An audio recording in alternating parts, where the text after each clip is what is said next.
If you make a train I want, you will know that I am gone. You can hear the whistle blow for 100 miles, for 100 miles, for 100 miles, for 100 miles, for 100 miles. You can hear the whistle blow for 100 miles. Lord, I'm 1, Lord, I'm 2, Lord, I'm 3, Lord, I'm 4, Lord, I'm 500 miles from my home. నమస్కారం. నేను మీ శ్రీ సత్య భారతికి స్వాగతం. ముందుగా అందరికీ 8వ స్వాతంత్ర దినోత్సవ శుభాకాంక్షలు.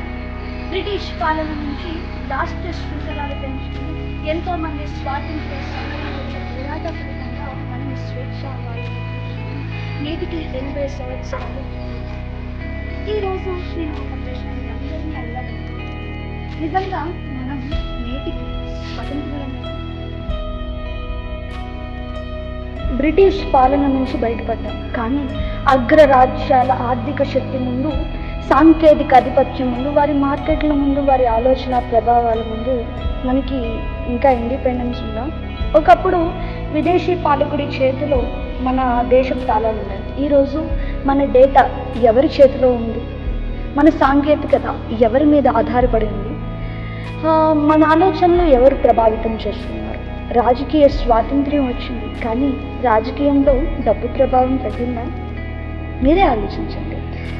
ప్రజాస్వామ్యం అంటే ప్రజల చేతుల్లో అధికారం అని చెప్తూ కాన్స్టిట్యూషన్స్ చదువుతాము, డిబేట్స్ వింటాము, అలాగే స్పీచెస్, ఇలాంటి పర్వదినాలు వచ్చినప్పుడు స్పీచెస్ చెప్తూ ఉంటాము. కానీ రాజకీయ నేతల్లో అధికారం అనేది చాలా సెంట్రలైజ్డ్ అయిపోయింది. ఇప్పుడు అధికారం ప్రజల దగ్గర ఉండాలి, కానీ ఎక్కడ ఉంది అధికారం? డబ్బు దగ్గర, ప్రభావం, అలాగే కులం, మతం, రాజకీయాలు, వర్గాలు, వర్ణాలు, ఇలా తారతమ్యాలు చూస్తూనే అధికారం అనేది సెంట్రలైజ్ చేసేసుకున్నాము. ఇప్పుడు మనము దేశ యువత అది ఇది అని చెప్పి నిన్న మన ద్రౌపది ముర్ము గారు కూడా దేశ అభివృద్ధి విద్యార్థుల చేతుల మీదే ఉంది అని చెప్పారు. అయితే మన దేశ యువత చదువుతుంది, పోటీ పడుతుంది, అలాగే ఏళ్ల తరబడి మన కాంపిటేటివ్ ఎగ్జామ్స్ అని చెప్పి సిద్ధమవుతూనే ఉంది. ఒక ఉద్యోగం కోసం అలాగే లక్షల మందితో, కోట్ల మందితో పోటీ పడుతూనే ఉన్నారు. అయితే చదివిన ప్రతి యువకుడికి ప్రతిభకు తగ్గ పని దొరుకుతుందా అనేది ఒక్కసారి మనం ఆలోచించాలి. గణాంకాల ప్రకారం మన అన్ఎంప్లాయ్మెంట్, అండర్ ఎంప్లాయ్మెంట్ చాలా విపరీతంగా రోజు రోజుకి పెరిగిపోతున్న తరుణం మనం చూస్తూ ఉన్నాము. ఇది కేవలం ఒక సంఖ్య అయితే కాదండి, ఒక కుటుంబం యొక్క ఒక ఆశ, ఒక యువకుడి యొక్క భవిష్యత్తు, అతను పెట్టినటువంటి ఇయర్స్, ఒక యువతి కళ, ఒక తరం యొక్క భవిష్యత్తు. పరీక్ష పేపర్ లీక్ అయిన ఘటనలు మనం చాలా చూస్తూనే ఉన్నాము. ఎన్నో ఉద్యమాలు జరుగుతూనే ఉన్నాయి. ఉద్యోగం రాకపోతే ప్రశ్నించేది యువత. వ్యవస్థను ప్రశ్నిస్తే అసలు ప్రశ్నించే గొంతుకు విలువ ఉందా? ఇటీవల పరీక్షలు, ఉద్యోగాలు, విద్యా వ్యవస్థపై యువత నిరసనలు దేశవ్యాప్తంగా చూసినట్లయితే జంతర్ మంతర్గా రీసెంట్గా జరిగిన విద్యార్థి పోరాటం సందర్భంగా పోలీసులు బ్యాలెట్ గన్స్, అలాగే AK-47లు గాల్లో, అలాగే స్టూడెంట్స్ మీద ప్రయోగించడం కూడా ఎన్నో ఘటనలు మనం చూస్తూనే ఉన్నాం. ఒక విద్యార్థి చేతిలో పుస్తకం ఉండాల్సిన ఈ దేశంలో భయం ఎందుకు ఉండాలి? ఒకవైపు వందల వేల కోట్ల విలువైన ప్రాజెక్టులు రోజు రోజుకి చేస్తూనే ఉన్నాయి. ఆకాశాన్ని తాకే భవనాలు, అలాగే డెవలప్మెంటల్ ప్రాజెక్ట్స్, ప్రపంచ స్థాయి నగరాలు, ఇలాగా డిజిటల్ ఇండియా, స్కిల్ ఇండియా, అభివృద్ధి, డెవలపింగ్ కంట్రీ. ఎన్నో సంవత్సరాల నుంచి డెవలపింగ్ అభివృద్ధి కావాలి, ఖచ్చితంగా కావాలి. కానీ మరోవైపు రెక్కాడితే కానీ డొక్కాడని కుటుంబాలు ఎన్నో ఉన్నాయి. బుద్ధుడు ఉదయించినట్టి దేశంలో సర్వసత్తాక సౌమ్యవాద లౌకిక రాజ్యాంగం ఉన్న మన దేశంలో కుక్కలతో పోటీ పడుతూ దొరికిన మెతుకుల కోసం ట్రాకుల మీద వాటితో కూడా పోటీ పడుతూ ఆ మెతుకుల కోసం ఆకలి తీర్చుకోవడానికి ఉన్నటువంటి ప్రజానికం ఎంతోమంది ఉన్నారు, మీరు ఎన్ని స్కీమ్స్ పెట్టినా కూడా. అయితే అభివృద్ధి అంటున్నారు, మరోవైపు మనిషి ఆకలికి కులం ఉందా? పిల్లవాడి కళకి మతం ఉందా? రోజు సంపాదిస్తేనే కానీ పూట భోజనం చేయని ఎంతోమంది కుటుంబాల్లో పిల్లవాడి పళ్ళంలో ఒక కోడిగుడ్డు పెట్టడానికి, ఎంతో న్యూట్రిషనల్ వాల్యూ ఉన్నటువంటి కోడిగుడ్డు పెట్టడానికి కూడా మత రాజకీయాలు చేస్తున్నటువంటి రాష్ట్రాలు మనం చాలానే చూస్తూ ఉన్నాము. ఒక కమ్యూనిటీ బేస్డ్ బియాస్ జడ్జిమెంట్ చేస్తూ ఎక్స్ పాలిటిక్స్ కూడా మనము ఈ మధ్యకాలంలో చూస్తూ ఉన్నాము. ఈవెన్ ఆకలి దగ్గరే రాజకీయ చర్చగా మారితే ఇక అభివృద్ధి, మీరు చేసే అభివృద్ధి ఎవరికి కావాలి?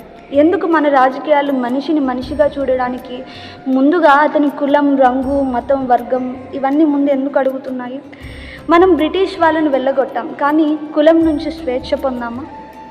మతద్వేషం నుంచి స్వేచ్ఛ పొందామా? అజ్ఞానం నుంచి స్వేచ్ఛ పొందామా? అవినీతి నుంచి స్వేచ్ఛ పొందామా?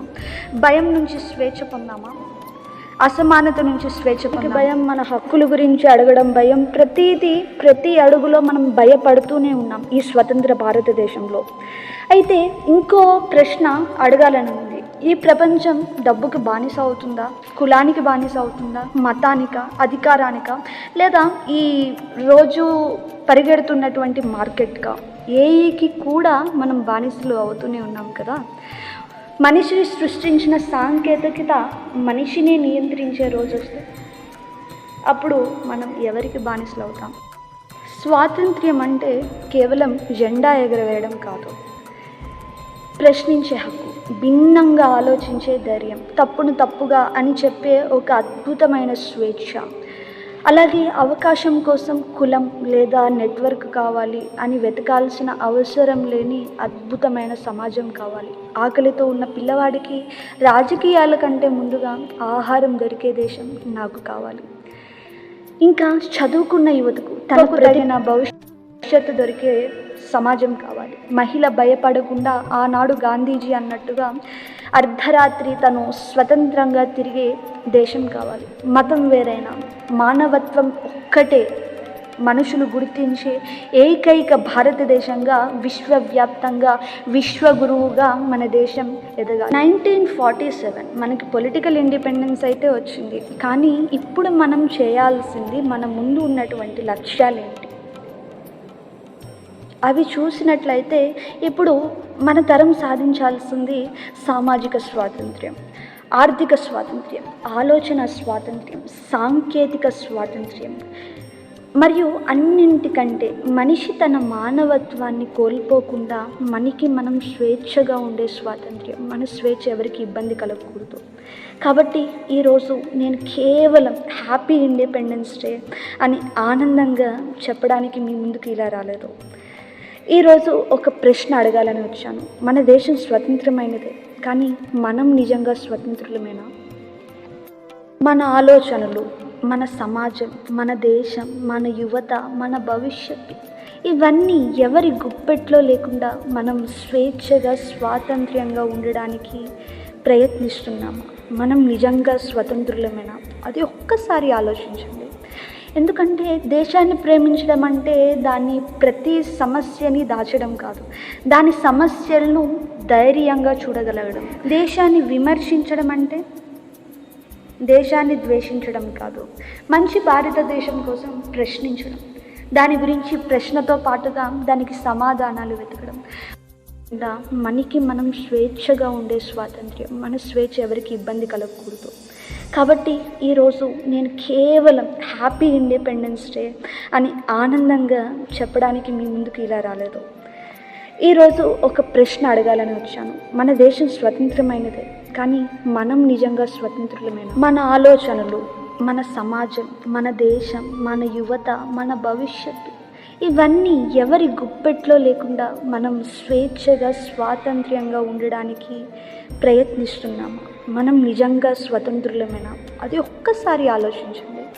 ఎందుకంటే దేశాన్ని ప్రేమించడం అంటే దాని ప్రతి సమస్యని దాచడం కాదు, దాని సమస్యలను ధైర్యంగా చూడగలగడం. దేశాన్ని విమర్శించడం అంటే దేశాన్ని ద్వేషించడం కాదు, మంచి భారతదేశం కోసం ప్రశ్నించడం. ఎందుకంటే దేశభక్తి అంటే కేవలం చప్పట్లు కాదు, బాధ్యత, ప్రశ్న, సేవ, మార్పు. మన పూర్వీకులు స్వాతంత్ర్యం కోసం పోరాడారు. ఈ తరంగా మనం చేయాల్సింది ఉన్న స్వాతంత్ర్యానికి ఒక అర్థం ఇవ్వాలి. అజ్ఞానం నుంచి బయటపడదాం, ద్వేషం నుంచి బయటపడదాం, భయం నుంచి బయటపడదాం. డీకొలనైజ్డ్ మైండ్స్గా మనం ఒక రానున్న తరానికి ఒక మార్గం చూపుదాం. ఆలోచిద్దాం, ప్రశ్నిద్దాం, సేవ చేద్దాం. మేరా భారత్ మహాన్. జై హింద్, వందే మాతరం. ధన్యవాదంతో కోసం శ్రీ సత్య భారత్ యూట్యూబ్ ఛానల్ని సబ్స్క్రైబ్ చేయండి. ఒక కుటుంబ సభ్యురాలిగా ఆదరించి సహృదయంతో నన్ను ప్రోత్సహిస్తున్నట్టుగా లైక్ చేయండి, షేర్ చేయండి. ధన్యవాదాలు.